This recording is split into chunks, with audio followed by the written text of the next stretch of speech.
Man in court for links with ex-Japanese Prime Minister's mother. 7 died as severe winds and tornadoes hit Southern America. And now the news in full. In Nigeria, 29 bidders emerged winners of different properties in the ongoing sale of forfeited real estate property comprising apartments and plots of land by the Economic and Financial Crimes Commission (EFCC) in Abuja, Rivers, Delta, Kaduna, Ebonyi, Edo, among others. At the session, a total of 39 properties in Lot 5, located in different parts of the Federal Capital Territory, were offered for sale through a competitive bidding process. An EFCC statement said at the end of the exercise, a total of 26 bids was successful, while 13 properties not taken either for non-compliance with these guidelines or the highest bid falling short of the reserve price or due to a tie, as was the case in respect of the property listed as number 33 in the lot, were reopened for fresh bids until Monday, January 16, 2023, when bids will be opened. It was the chairman of EFCC, Abdul Rashid Bawa, who witnessed the exercise, expressed excitement at the well-organized and coordinated events, thanking the bidders for their cooperation. One of the bid winners, Chetana Chokodo, commended the commission and urged it to remain transparent, as Nigerians expect a lot from the agency. Meanwhile, the anti-graft agency said 3 successful bids were recorded on the 4 of forfeited deal real estate sale. Ugandan government has expressed its readiness to spend over 21,250 billion shares on new vehicles for President Museveni and his Vice President Jessica Lupo. This is contained in the State House Budget Framework paper, which is under scrutiny before a Committee on Presidential Affairs. According to the documents, Security Minister Jim Muwezi Katugugu says Museveni and Alupo need new vehicles to ease their rail movement following a proposed 40% cut on development in the financial year 2023/2024. As he presented to the committee chaired by Ajumani woman Jessica Abubaki, Mr. Muziwe said there is the need to reconsider the deduction and also consider the fact that the item is grossly underfunded given the aging fleet of vehicles for the principals. The minister added that since the Etembe State House was constructed 15 years ago, no major renovation had been done, noting that some who go there can confirm the needs for major renovation. He indicated that the same amount of money is expected to repair and maintain Nakasero State Lodge and another 23 up-country state lodges. The same allocation goes towards the procurement of 5 support vehicles, carry out the annual maintenance of the presidential jet and helicopter. It also covers procuring specialized and security equipment, ICT equipment, and both official and residential furniture. Ghana's government and trade unions have agreed to increase all public servant salaries by 30% for 2023 in a joint statement as the country struggles to reduce debt and tackle rampant inflation. Trade unions representing public service employees started negotiating salary rises with the government in November last year, few months after harsh street protests that pushed the government to seek help from the International Monetary Fund, the IMF. The two parties later settled on a 30% increase to base pay across the board, effective from January 1, 2023.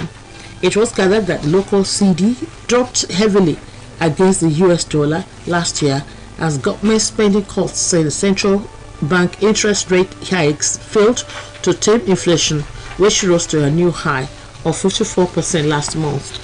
Ghana's government announced sweeping spending costs in March, including a lowering of ministers' salaries to reduce the deficits, contain inflation, and slow the cedi's slide.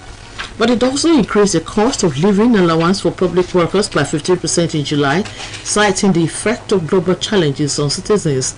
Ghana secured a staff-level agreement with the IMF for $3 billion 3-year support package in December, but it needs to restructure its debt to access the funds.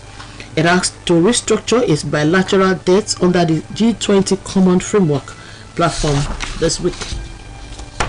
This is the World at Noon coming to you from Osun State Broadcasting Corporation, Voice of the West Nigeria. Now I make this message. The development of every nation depends on the attitude of the leaders and the led. Be patriotic. Japanese prosecutors have today indicted a man suspected of killing former Prime Minister Shinzo Abe. Nara District Public Prosecutor's Office indicted Tetsuya Yamagami, 42, on murder charges as well as for violating gun laws after conducting a roughly 6 months psychiatric evaluation. In a crime that shocked the world, Yamagami had been arrested on the spot on July 8 after allegedly shooting Abe with a handmade gun while the former premier was giving a speech at an election campaign in the western city of Nara. He reportedly led a grudge against the Unification Church for impoverishing his family, saying it persuaded his mother to donate around $3.4 million and blamed Abe for promoting the religious organization. The Unification Church was founded in South Korea in 1954 and famous for its mass weddings, relying on its Japan followers as a key source of income. The killing shed light on evidence to reveal deep and long-standing relations between the church and Japan's ruling Liberation Democratic Party lawmakers. The LDP has denied any organizational link to the church, but has acknowledged that many lawmakers have ties to the religious group. Human Rights Watch has denounced the UK government for its ill treatment of women, refugees, demonstrators, welfare recipients, and ethnic minorities, among other violations. The organization also warned officials that the country will become known as a human rights abuser if we did not correct a series of controversial laws. In its latest annual global report on human rights in 2022, Human Rights Watch condemned Britain's conservative leaders for adopting a slew of measures last year that violated human rights on a range of issues, including the rights of asylum seekers, protesters, and ethnic groups. Human Rights Watch reports criticized the UK in regards to racism and ethnic discrimination. It said a UK government policy paper published in April claimed that institutionalism had disappeared. However, the paper received widespread criticism from anti-discrimination groups.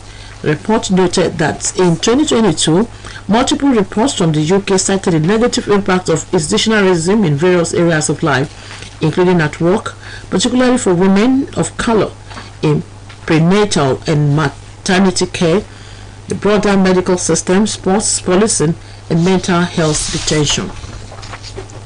Thousands of Peruvians have taken to the streets of the capital, Lima, in protest against the new president as anti-government demonstrations triggered by ousting of former President Pedro Castillo gripped the country.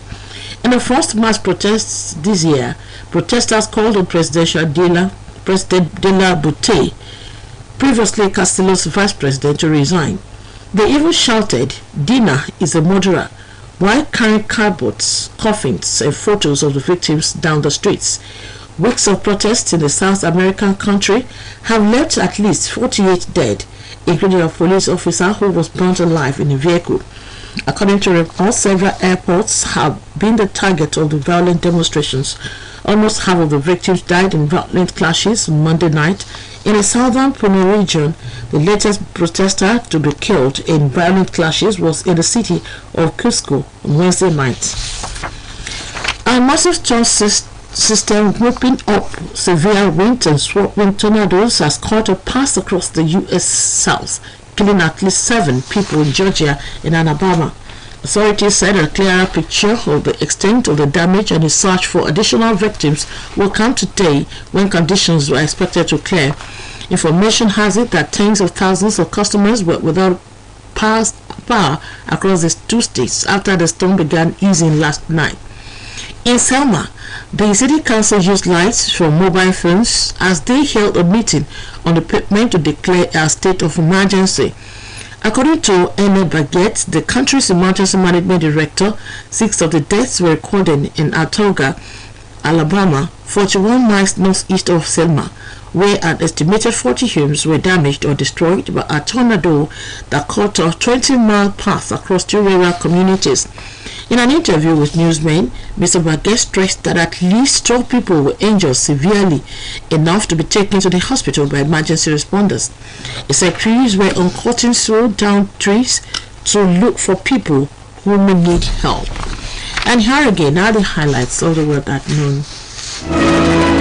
In Nigeria, 29 bidders emerged winners of different properties in an ongoing sale of forfeited real estate property comprising apartments and plots of land by the Economic and Financial Crimes Commission (EFCC) in Abuja, Rivers, Delta, Kaduna, Ebonyi, Edo, among others. Ghana's government and trade unions have agreed to increase all public servant salaries by 30% for 2023 in a joint statement as the country struggles to reduce debts and tackle rampant inflation. Japanese prosecutors have today indicted the man suspected of killing former Prime Minister Shinzo Abe. We also reported that a massive storm system whipping up severe winds and spawning tornadoes has caught a path across the south of America, killing at least 7 people in Georgia and Alabama. That was the world at noon, put together by Olusegun Babatunde. News Talk today focuses on the withdrawal limit policy introduced by the Apex Bank to encourage digitalized payment system. It is written by Adeyemi Abodere of OSBC Sports Department.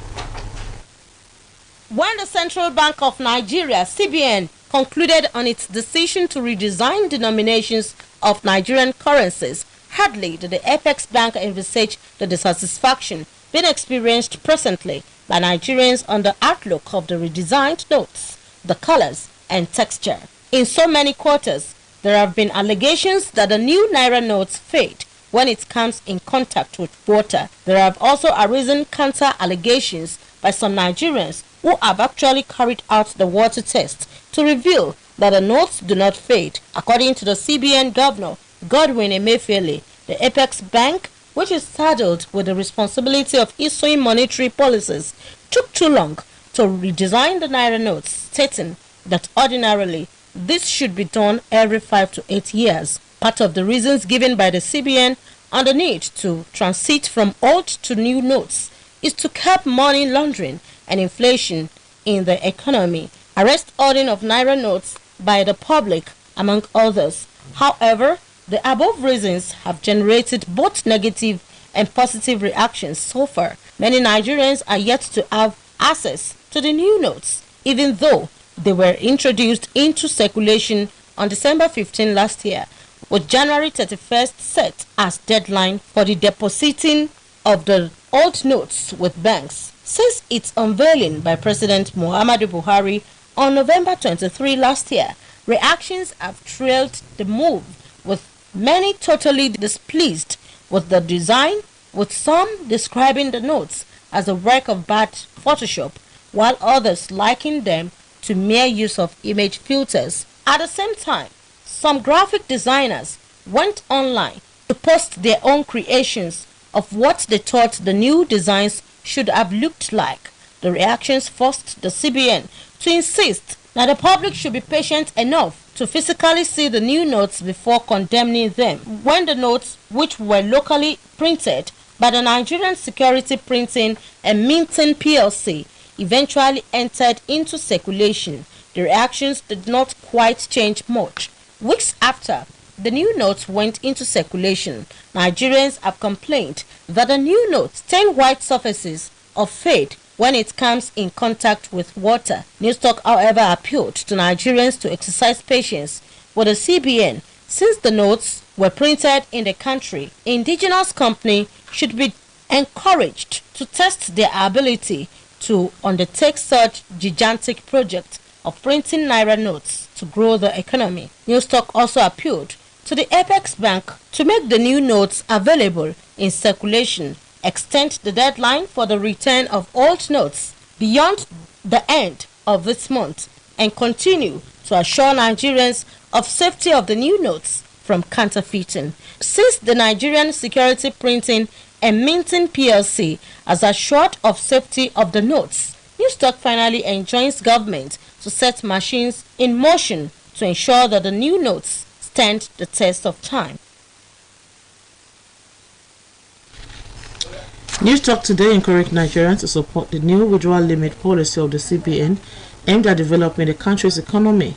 It appealed to Nigerians to allow the policy to work in order for the country to catch up with the digitalized world economy.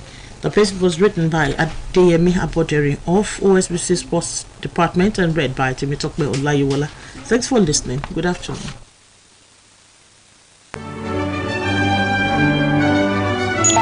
You are live.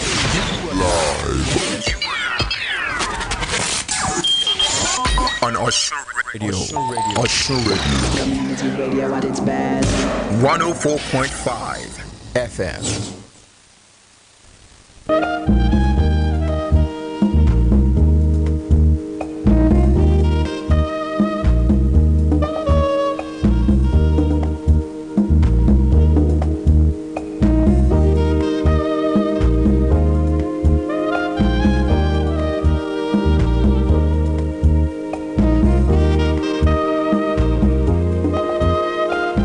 Still on OSBC Radio 104.5 FM, Oshogbo, Voice of the West Nigeria.